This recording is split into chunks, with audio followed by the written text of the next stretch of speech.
Welcome everybody. Today I'm covering the Build 42.10 update that just dropped. And in the devs' words, this is a slightly shorter change list for this patch due to various team members working on larger scale changes required for balance, quality of life, and other required features for 42. Also a quick reminder to back up your save before you load in.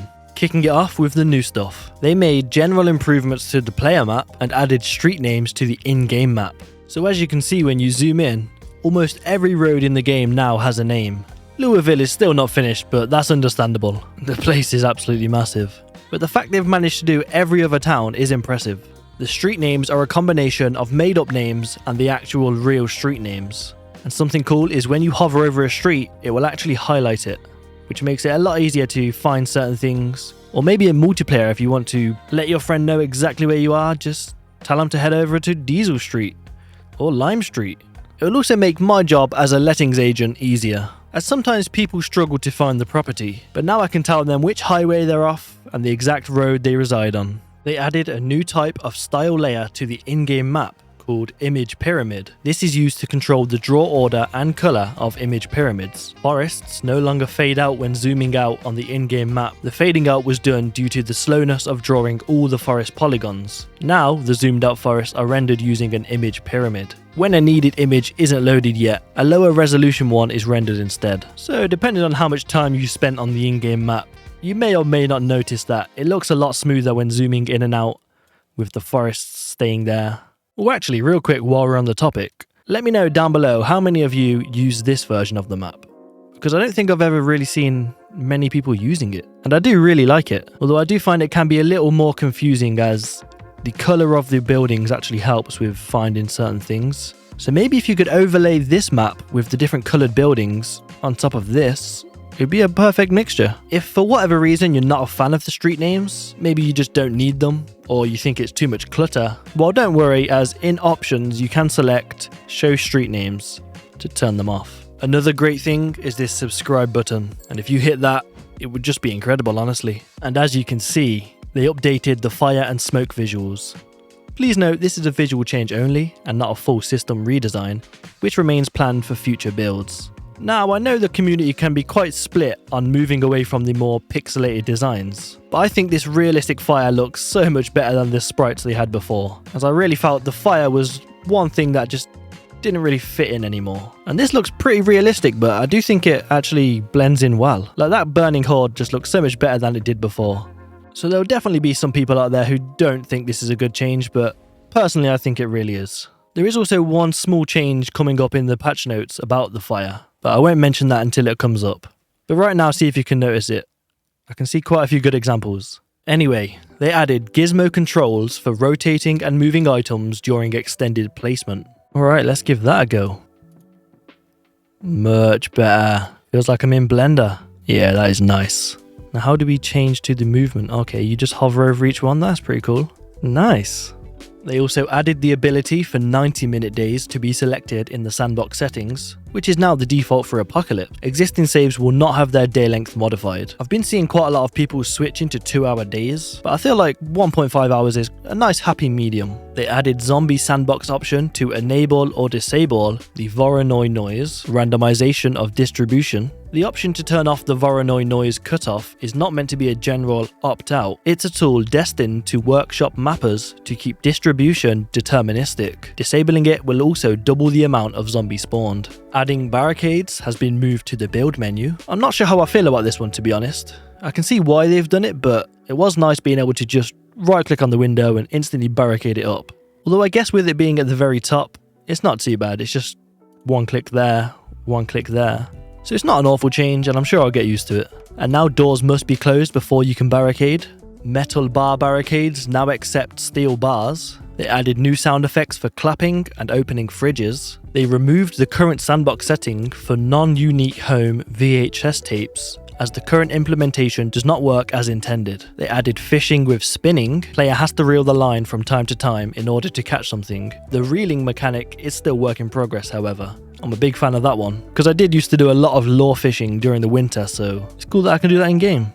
It also feels more hands-on than just bait fishing, throwing your line out and waiting. When you're actually reeling it back and you get a bite, I don't know, it just feels nice. They also added controller support for fishing and changed the cast button on gamepad to right trigger and improved switch between gamepad and keyboard for fishing. Alright, that's the end of all the new stuff, but real quick before I dive into the next section, I know many of you will be asking about multiplayer, as always. And while there was a little post by one of the developers a couple weeks ago, which I'm sure many people wouldn't have seen, Build 42 multiplayer. Why no ETA? We don't give ETAs because they lead to far more frustration and disappointment, and we want to make sure we take the time to get things right, rather than push out an update that doesn't live up to our standards or your expectations. Multiplayer is still under active development alongside single player content, but isn't ready yet due to major architectural changes in Build 42. We understand that this is frustrating for many players who see all of the new features being added and are eager to try them out in a multiplayer setting, but unfortunately, this decision is a necessary one until Build 42 and multiplayer are in a state we are proud to release. Rest assured, we are just as excited as you are for multiplayer. Once it's ready, it will be released and fully announced. In the meantime, we ask that you please be patient with us. So honestly, who knows how long it is till multiplayer? And understandably, with all the new additions, it's quite tough. I can imagine with all the new animals and animations, it may be difficult to sync those up in multiplayer or whatever. And I do completely understand both sides. I do of course wish it was available right now, there's so much cool stuff I have planned. But if they did release it right now and it was a big buggy mess, it would be quite annoying, so it makes sense. Alright, onto the models and animation section. They added animations for lunging zombies and zombies that turn on the spot, two of which were very annoying and can easily cause death, so I'm hoping this is a good improvement.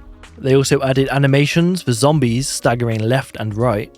They reverted a previous fix for balaclava clipping after player feedback. They added alternate models for when hoodie, padded jacket and poncho hoods are up while wearing a balaclava. They added new alternative models for bandana mask to be worn when certain clothing hoods are up. They changed the wilding mask to use no beard hair group. Note that some clipping will still occur, but it's far better than before. And they changed the animated clock hands to use textures instead of models. They added clocks.text to specify animated clock hand details instead of being hard-coded.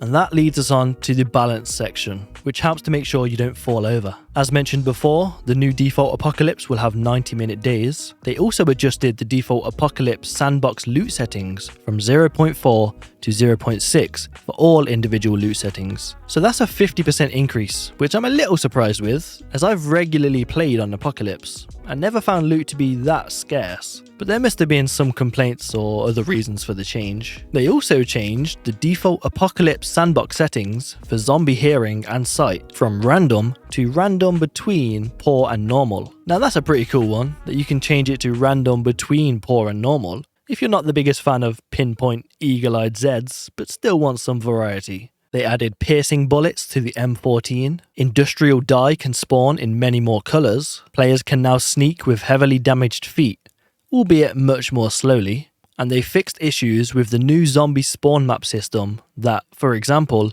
were spawning far too many zombies at isolated cabins and at police stations. Also general balance and polish put in. The next section is for debug.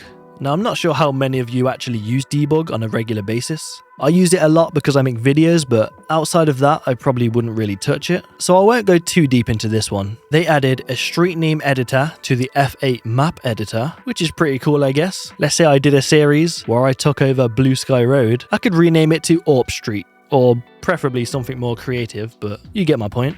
Item List Viewer now shows an additional spawn column that indicates the number of times each inventory item has appeared, either as loot or story clutter. That's a cool bit of information you can check. They also made the pest interaction information visible in the growing season interface plus plant info. And now they added a load of quality of life changes to the teleport menu, but I won't go into that fully as I'm sure most of you won't have any use for that. And there's quite a lot of information there. The same also goes for the changes to add in perks via the debug menu. If you are interested, you can just pause it on screen or check out the full patch notes in the description. It is a shorter one today, but you can always rely on the fixes being a big old list. They fixed sleeping crash, fixed crawlers being difficult to target. Okay, finally, they fixed double doors spawning extra objects when opening. Fixed player animation, sometimes freezing when attacked by multiple zombies. Fixed bump state, causing an odd 90-degree turn when player bumps into something. Yeah, that felt weird. They fixed vehicles killing ragdoll Zeds on the slightest impact. Zombies now get shunted out of walls and vehicles correctly, and no longer get stuck inside them. This fix, however, remains partial and needs improvement. I did see some complaints about cars being overpowered, how just one little touch and they die. So it's good they're fixing that. They fixed intermittent depth issues with the visibility polygon, fixed zombie animations skipping frames in split screen. Alright, if you have an IRL friend, big if I know, and you really want to enjoy Build 42 together, split screen is a great way to do so. Now I haven't actually tried it in Build 42, but it was actually a good experience in Build 41, so maybe give it a go. They fixed missing device options for radios placed in the world, fixed, hopefully, twitchy one-handed animations when moving and strafing, fixed depth issues with fire sprites on burning characters. Fire sprites on burning characters follow the torso, so no longer float above prone zombies. And that is what I was referring to earlier when we saw the fire. You could see the flames were centered around their torso.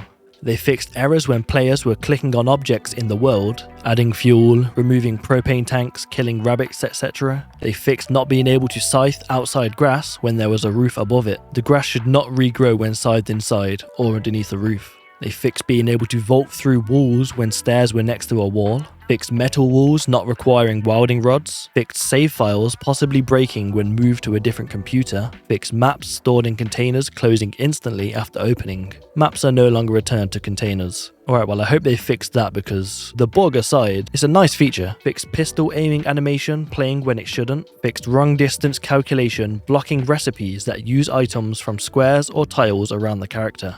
And they fixed being unable to craft using items from a vehicle's trunk due to wrong distance calculation. And they fixed not being able to craft using items from a vehicle's trunk if said trunk had a bag or other item container inside it. They fixed an error when cutting down a tree that has an animal attached to it. Fixed beer can not boiling water. Fixed some inappropriate fish spawn locations. Fixed water bubbles not appearing when water quality is set to low. Fixed error when equipping a fishing rod on a gamepad. Fixed bug with fishing catch chance. Fixed only one animation used when zombies are killed by melee from the front. And they ended off with a couple notes for the modders, which you can check out if you're into the world of modding, which personally I'm not, although I wish I was, so maybe I'll learn one day. Hats off to all the modders out there though, you do definitely make the game much better, so I'll always shout you guys out. Anyway, that's the end of the list, Build 42.10. Let me know down below what you think. If you watched this long and enjoyed, I appreciate you. Have an amazing day. I'll see you in the next one. And peace.